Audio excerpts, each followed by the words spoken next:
Hi everyone, and welcome back to the channel. Today we're tackling a controversial and complex topic. Why is Kenya hosting Sudan's Rapid Support Forces, a paramilitary group accused by the US of committing genocide in Sudan? Let's break it down and explore the tangled web of gold geopolitics and power plays involving the UAE, Kenya and Sudan. Let's spitball. The RSF, led by Mohammed Hamdan Dagalo, isn't just a paramilitary group, it's a powerful economic player. The RSF controls significant areas in Sudan rich in gold deposits, which are a major source of revenue. Gold is Sudan's most valuable export, and the RSF has been accused of controlling both legal and illegal mining operations. This gold fuels their war machine and finances their operations. But the RSF doesn't act alone. It has a powerful ally, the United Arab Emirates. The UAE has a significant interest in Sudan's gold trade. It's one of the largest buyers of Sudanese gold, often through opaque channels. But the UAE's involvement goes beyond trade. It's accused of providing diplomatic and military support to the RSF. In fact, the US State Department has sanctioned 7 Emirati companies for supplying weapons to the RSF. This support helps the RSF maintain control over gold-rich areas, ensuring a steady flow of resources. But why does the UAE care so much about Sudan? For the UAE, Sudan is a strategic foothold in Africa, part of its broader ambitions to expand influence in the Horn of Africa, and this is where Kenya comes into the picture. Kenya has historically been neutral in Sudan's conflict, positioning itself as a mediator, but recently, Kenya's stance has shifted.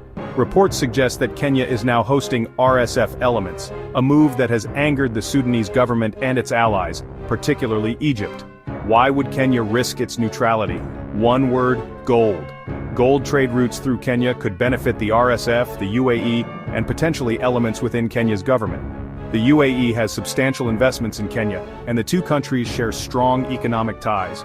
This triangular relationship between Kenya, the UAE, and the RSF is fueled by gold, finance, and strategic power positioning. Kenya's alignment with the RSF complicates Egypt's traditional influence in Sudan. Egypt supports the Sudanese government and the Sudanese Armed Forces, SAF, which are fighting to recapture Khartoum from the RSF. Egypt's interest in Sudan is deeply tied to the Nile River, a lifeline for its economy. By supporting the RSF, Kenya risks antagonizing Cairo, which views Sudan as a critical ally in its Nile water politics. This adds another layer of tension to an already volatile region. So what's the endgame? The UAE, Kenya, and the RSF all have vested interests in Sudan's gold and the region's stability. But this triangular relationship is fueling the conflict, prolonging the suffering of millions of Sudanese civilians. For lasting peace, the international community must address the root causes of the conflict: the scramble for resources, foreign interference, and the lack of accountability. The UAE's role, Kenya's shifting neutrality, and Egypt's strategic interests all highlight the complexity of the situation. Sudan's conflict is more than just a civil war. It's a geopolitical chess game with gold, power, and regional influence at stake. Kenya's hosting of the RSF, the UAE's involvement, and Egypt's Nile politics all play into this deadly equation. What do you think? Is Kenya's shift in stance justified, or is it compromising its neutrality for economic gain?